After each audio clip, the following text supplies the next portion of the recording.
free to walk all the way up to the stanchion so you can both get a good look. Jesus. In that center case, that's the Velisca Axe Murder House doll. If you look to the left, that's Cynthia. She's a demonically possessed doll that likes to make strange demands. Ah! Holy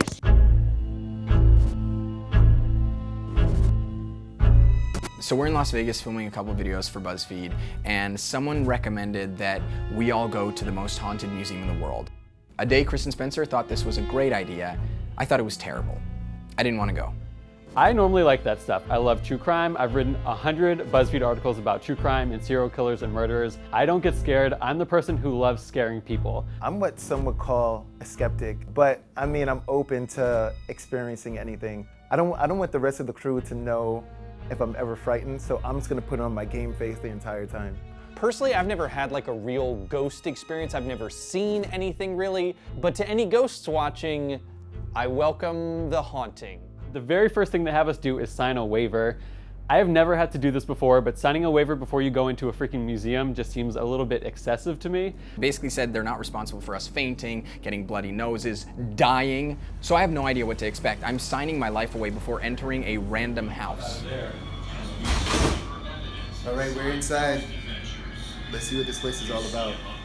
There's like a separate room attached to the first room, and Stacia, our tour guide, says, Spencer and Eric, I want you two to go into this room. I'm trying to be super tough, and I know she's calling out Eric and me because she thinks we're like the weakest ones and we're gonna get super scared. Eric is already scared being in there, and I don't want to be associated with him. And she says, look at this doll. Eric and I are staring at this doll right in the eyes.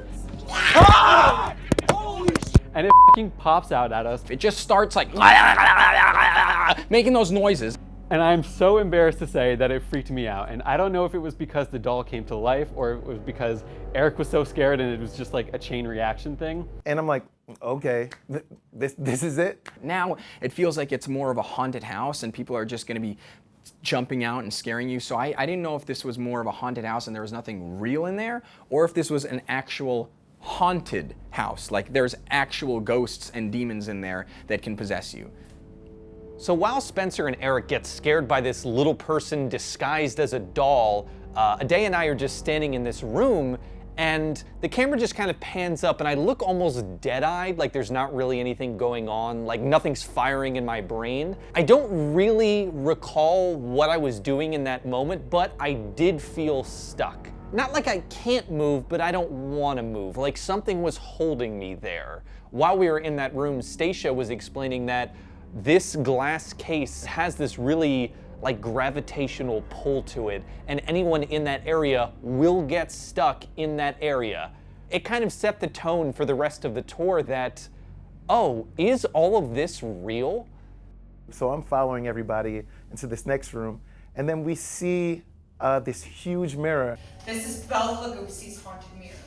Now, if you're unfamiliar with Bela Lugosi, he was the original Dracula. He's also deep into the occult.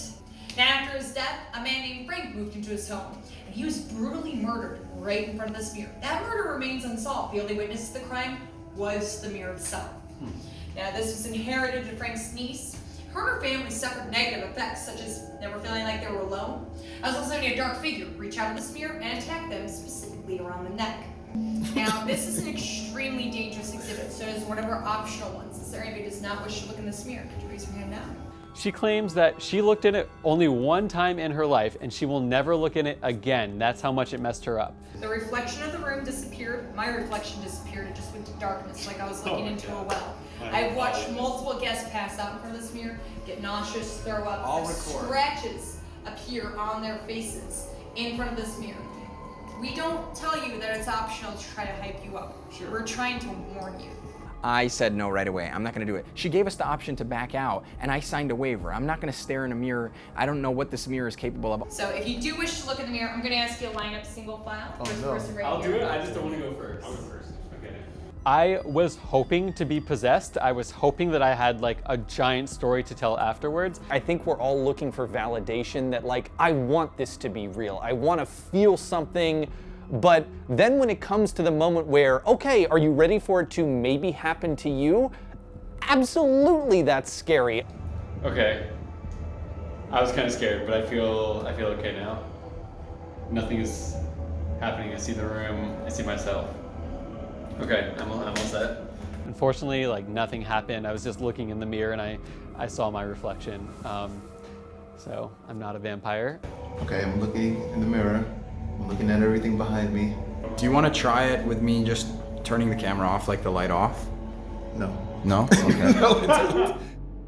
So we're walking into Dr. Kevorkian's room, and I'm not super scared about this one. I know a lot about him because I've done some research. I find that stuff super fascinating. But as I enter this room, my chest starts getting super tight, and I'm like, I'm gonna have an asthma attack in this room. There was something about the simplicity of the room. It wasn't dark, it was fairly well lit, but there were these incredibly graphic paintings on the wall that just, if you like made eye contact with them for too long, you could really, they were just disturbing. She showed us a video of two friends in that room. One of the friends tried to leave, like asked to leave because she felt like she was gonna faint. And then the other friend fainted in front of all these people, and then when she woke up, she screamed, and we could hear while standing in this room this shrieking, and like she's staring at nothing, but supposedly she's seeing something terrifying, and then she just leaves the room. Supposedly she never talked to any of them again. She left the premises and never came back. And I was walking around taking a lot of video of things in the room, and then all of a sudden, my phone stops recording. I don't know. Let's just say that it was like a glitch in the phone. All of a sudden, like the bravest guy in the room, Eric, volunteers to leave the room. I'm standing there completely panicking. Now I feel like I'm gonna faint, and I don't wanna faint and then see whatever this girl saw and scream and run away. Can I step out just for like a minute? Wait, just tell me your reaction. But how you feeling? I'm just like, I Do you have a lot of anxiety? I think I'm getting lightheaded because I'm freaking myself out, but like, I feel like I don't want that to happen to me. Walked over to the doorknob like 5 times, and every time I felt more and more lightheaded, and then finally I said I had to leave the room, and I just walked out of there. Eric had left and Stacia went to check up on him. So it was just a day and Chris and me, and we were just acknowledging everything in the room. Stacia opens up the door and pops her head in, and she asks if we were the ones who opened the door or heard a noise. So I'm honestly thinking that she's faking this, or that her and Eric had been like working together in the background to trick us and to like make us really scared. And the door handle went like something. Stacia, don't do this to us. No, we were just talking. I swear on my life, we were standing outside talking. Stacia was literally just looking at me. The door opened, and Stacia checked if you guys were coming out or not. You guys were all. We were literally. Outside of Oh God. Hi.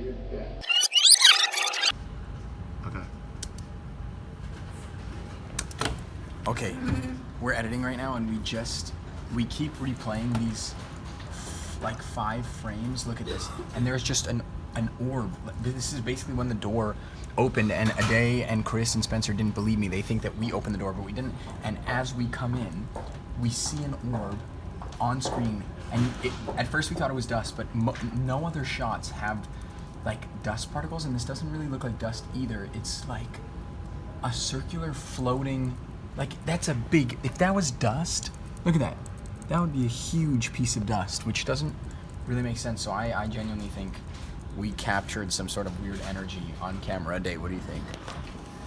I mean, I saw this while I was editing, late at night, by the way. That's terrifying. But then I remembered what our tour guide, Stacia, told us. She said when a white orb appears and floats around a person, it's a spirit that is kind of like, it's all about energy.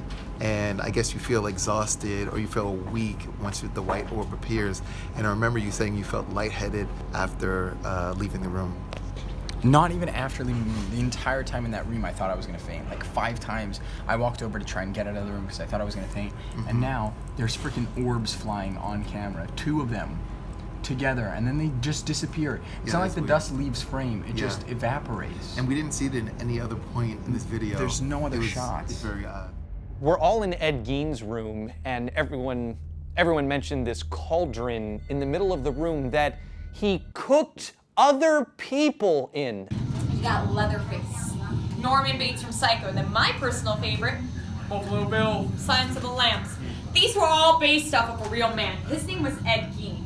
And Ed Gein was your original mama's boy, and after his mother's death, became deeply disturbed. Situationally, all of these rooms kind of mentally back you into a corner. Like whether or not this object actually killed someone, someone died and this thing was there. So those two things are facts, and you can choose to believe if they're connected or not. And I think it just kind of mentally backs you into a corner of like, you've got nowhere else to go, so you either need to like think about this or get out.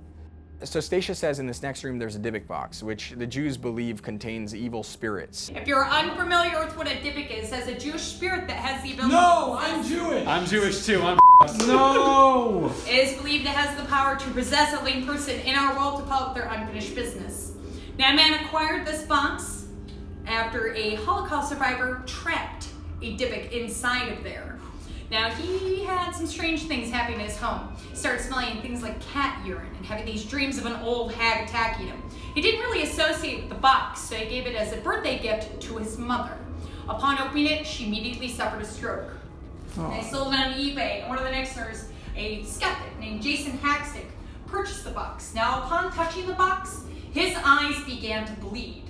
4 people died in his household while he was in possession of the Dybbuk box. So he buried it on his property until it was believed Zak was to be the next owner. Now, since it's been in Zak's possession, you may have caught on the news recently, Post Malone had his own encounter with the Dybbuk box, and since then has had extraordinarily bad luck. Plane malfunctions, car crash, people breaking into his home with guns. He blames this box for that curse. What? Now, this is an extraordinarily dangerous exhibit, so I'm not going to force you to go in here. This is an I call not going in. exhibit. I'm going in. No, I'm not. I tap out. You're going to tap out on this one. Okay, You're going I'm to hang going tight in. here. Everyone else, follow me. So we're told that basically this box is pure evil. Don't touch it. Don't touch it. I don't want to look at it too long. If I just turn you in my eyes. Your eyes are red right now. Are they red? So our tour guide, Stacia, took us to another level that had apparently a doll that was possessed. And she said that you have to say hello and goodbye to the doll whenever you enter or leave the room. She also told us that if you look into the doll's eyes, you could die. Now, is there anyone who does not wish to go in this room with me? Eric. Wait, have there been any issues like Post Malone thing with this one, or is this one just? She just said No, people. she merely causes heart attacks. Physical. Usually Let's it's do it. pretty instant. Fall into our peer pressure. Let's do it. We're gonna do it.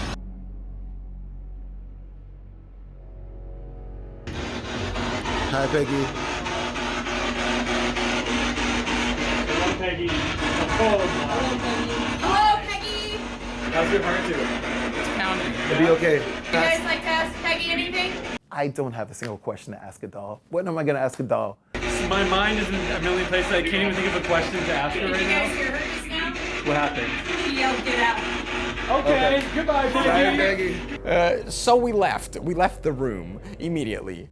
We go into this next room and there's really nothing there, so I'm sort of looking at everyone like, okay, well, what's going on? What is this? Are you guys familiar with Ed and Lorraine Moore? I think it's yeah. They're a famous couple that helped out a lot of high-profile cases of demonic possession and exorcism. You may be even familiar with them because of Annabelle or even the Conjuring movies. The upcoming Conjuring 3 movie, which is set to be released next year, is actually based off the exhibit I'm about to show you. There's nothing for me to be scared of. I'm just kind of focusing on why my back all of a sudden started hurting. I didn't know if I pulled it or something. And all of a sudden you see this rocking chair. I can't even think about what Stacia's saying because my back is hurting so badly. And she starts telling us a story about how a kid was experiencing exorcisms on this chair constantly, and he had really bad back pain. And the moment she said that, I my pants. It's not that she had said, like, in this room your back will hurt, and then my back hurt. My back hurt before she even said it. This is all real, by the way. I'm not exaggerating any of this or trying to make this seem any creepier. I genuinely am experiencing something I've never experienced before at this museum. The moment I step out of the room, my back stops hurting. How do you explain that? I thought my back would feel better when we left the room because of that weird energy in there, but it didn't. It hurt the rest of the day. We were brought into a room and I saw our tour guide grab a cross, and like a miniature cross, and hold it in her hand as she was talking to us. So that made me think something was up. And then she kept talking about a family that experienced some kind of activity. I believe they were from the Boston area. Then I realized after watching a video, it was a black family. Black people don't experience this type of possession. this is a white people thing. This does not happen to black people. Now, I'm starting to think this thing may be real. And Stacia says she wants to show us one more thing that regular guests don't usually get to see, and that's the basement. Oh, it's so dark. Now, this is the reason why this building is believed to be haunted before it was ever Zak's haunted museum. For me, I felt like it was the most visceral part of the tour, because this building was one of the biggest mansions in Las Vegas. It's where Hollywood eccentrics would come and do all these kind of satanic rituals and exorcisms and opening portals to demon world. Well, last Halloween, a dark witch named Lady Snake performed a dark ritual in this basement directly where you are standing. And as I was walking, I felt somebody trying to lean up on me, and I realized this is Eric. Why is Eric trying to tuck under my arm? I'm not gonna protect you. If anything happens, I'm running, I'm dipping, every man for themselves. It is believed she opened a portal in this room, and it is never believed that that portal was closed. Oh my god. Oh, that's what I stepped on. What? The Oh yeah, Has that been there the whole time? Yeah, I saw it when we came in. All right, guys, we're gonna go upstairs now. Have you Okay, sounds brought in good. all this dark energy? Whoa. I think energy is like a really ambiguous, weird thing, but while being in this museum, there's really no doubt in my mind that I felt something. I felt affected by everything in that museum for the rest of the day. My back was on fire. My lower back hurt so much. Tried to use a foam roller and stretch it out. Tried to do everything that I could. It did not work. It's the craziest and scariest thing I've ever experienced, not like a scary movie or like anything, like genuine fear for my life. And yeah, I don't know, if you're ballsy, sure, go for it, but that's definitely not a place I would like to visit again, because it just makes me feel so uncomfortable. Going into this haunted house, I was like, yeah, nothing's gonna happen. I'm not gonna see anything. I'm not gonna experience anything. But I was open to it. Now that we're at the end of this haunted house, you know what? It could be real.